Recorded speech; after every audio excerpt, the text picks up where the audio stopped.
Episode 17, Stairmaster. This episode again takes the focus away from the main characters and instead focuses on the Cutie Mark Crusaders. I'm Count Lurchlot, and this is Lukewarm Television. The episode starts at Rarity's boutique, where we get confirmation for the first time that Sweetie Belle is Rarity's younger sister. Unfortunately, Rarity isn't paying any attention to Sweetie Belle, as she has a big work order to complete. Sweetie Belle offers to help, but Rarity continually refuses. Despite this, Sweetie Belle tries to get a ribbon Rarity is looking for, but struggles to reach it. And no, I'm not going to call a plot hole on why Sweetie Belle doesn't just use magic, because there's a simple answer to that. She hasn't learnt how to use magic yet. Unfortunately, Sweetie Belle knocks the ribbon off the stand, which causes absolute disaster. With the cleaning done, Rarity can finally get back to work, but then she's interrupted by the doorbell, much to her annoyance and much to my laughter. Thankfully, it was just Fluttershy who was bringing Rarity's cat Opal back from her grooming. Fluttershy actually did it herself, which impresses Rarity because she can't get close to Opal without getting the claws. She's just good with animals. She even points out that it's her special gift. This leads Sweetie Belle to thinking that maybe her special talent could be related to animals, but Opal quickly shuts that down. And I don't know what's funnier, the fact that she cuts hair so easily, or the smile on her face afterwards. Rarity then shows Fluttershy what she's working on. Turns out she has to make 20 robes by tonight. She then shows that the robes are made of this special gold silk. Unfortunately, this gives Sweetie Belle a bad idea. Then the other two Crusaders burst through the door. Turns out they are having a slumber party where they intend to find their special talent. They are also extremely enthusiastic.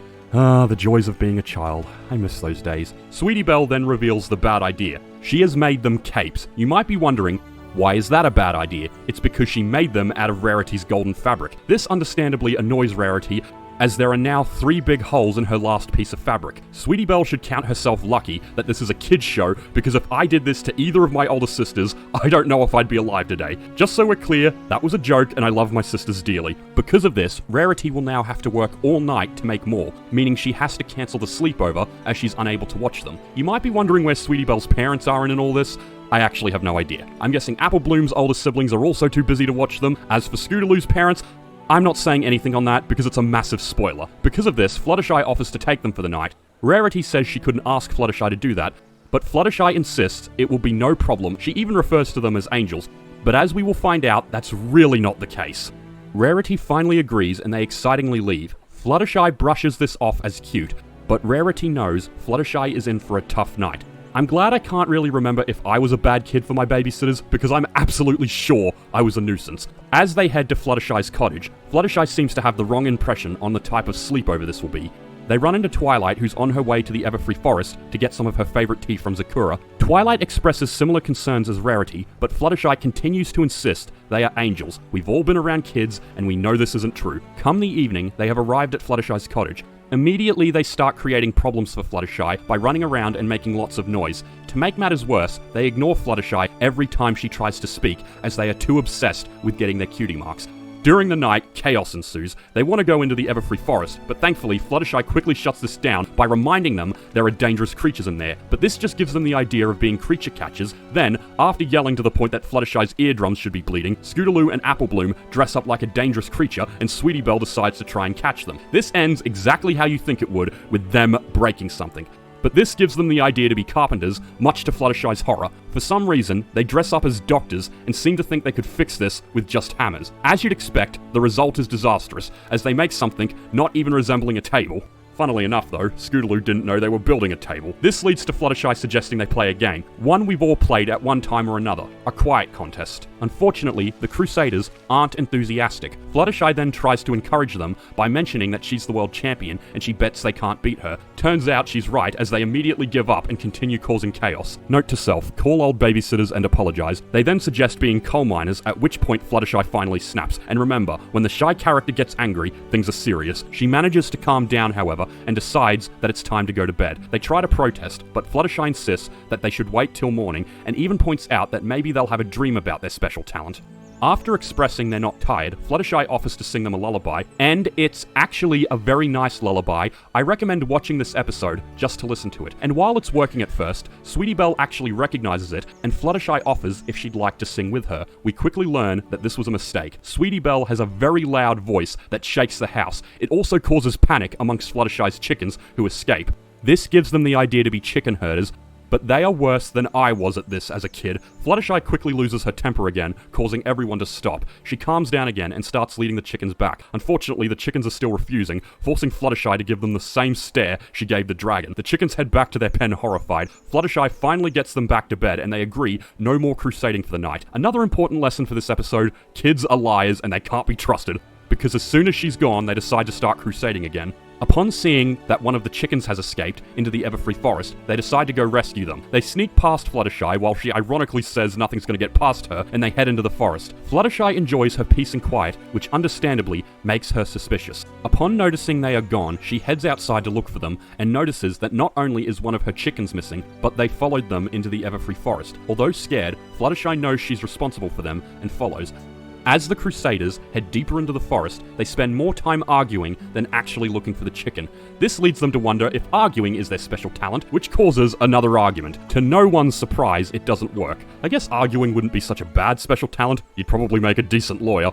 Fluttershy follows them in, but gets more nervous by the second. And I mean, she gets really nervous. Everything sets her off. Stepping on a twig frightens her, and backing into a tree causes her to bolt into a clearing. At first, she seems to run into Twilight, which she's happy about, but is horrified to discover that Twilight has turned to stone. In fact, she accidentally pushes the statue over, and let's all be thankful she didn't smash into a million pieces. If she did, this show would have been very dark.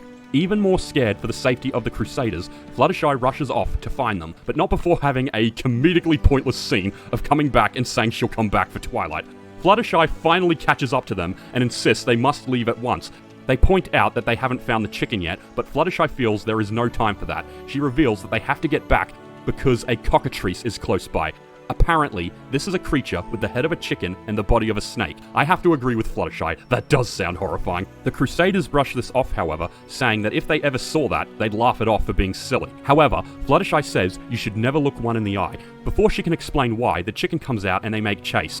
I feel for Fluttershy in this instance. I hate being ignored. They chase the chicken, but then they come across two. Unfortunately for the Crusaders, the second chicken is revealed to be the cockatrice. Personally, I think Fluttershy could have given a better description for this. Looks more like a chicken crossed with a dragon. We then find out why you shouldn't look one in the eye, because they turn you to stone. I guess they are this world's equivalent of Medusa. The Crusaders, of course, are terrified and run away. Fluttershy catches up to them, but they become even more terrified when they run into Twilight. The cockatrice appears and Fluttershy tells them to get behind her. Thankfully, they actually listen for once. Knowing she needs to protect the Crusaders, Fluttershy once again finds her inner bravery and fights the cockatrice like she fought the dragon, by giving them a stern talking to. This is a kid's show, what do you expect? The cockatrice tries to fight back and attempts to turn Fluttershy into stone. Thankfully, the transformation started from the back, because Fluttershy again manages to stare the beast into submission and orders them to turn the chicken and Twilight back to normal. The cockatrice concedes and heads off to undo its previous attack. The Crusaders then praise Fluttershy for her stares, calling her the Queen of Stares. Then they mention the episode title by giving her the name, the Stairmaster. And I have to agree with them, because this stare has now defeated not only a creature that can turn others into stone, but a literal dragon. The Crusaders then apologize and promise to listen to Fluttershy from then on. Fluttershy says they better, because if they don't, she'll give them the stare. They laugh this off, and then Twilight and the chicken return, having been turned back to normal. The next morning, we're back at Fluttershy's cottage, as she's told Twilight the whole story. Twilight, in turn, is turning this into a letter for Princess Celestia, and admits she was wrong about Fluttershy, as she is good with kids. Fluttershy, however, doesn't feel that is necessarily the case, as she assumed she could handle children as well as she handles animals, and she admits she was wrong about that, and that she learned an important lesson about not biting off more than she can chew. They feel this is also an important lesson for Rarity to learn. Like clockwork, Rarity then turns up to take the girls home. Unfortunately, they refuse to listen to her. Now this I do have memories of. I remember being watched by my older sisters and refusing to listen. I better apologize to them. Thankfully, after last night's adventure, they do listen to Fluttershy when she talks to them. Rarity asks how she managed to do that, and Fluttershy just says that perhaps she's as good with kids as she is with animals. Rarity goes to leave, but not before requesting some more help with Opal, causing laughter amongst Twilight and Fluttershy. This is another episode where I really agree with its message, because I think we can all agree we've had times in our lives where we've tried to take on and accomplish more than we reasonably can. We should never bite off more than we can chew. Thanks for watching, please like and subscribe, and I'll see you at the next review.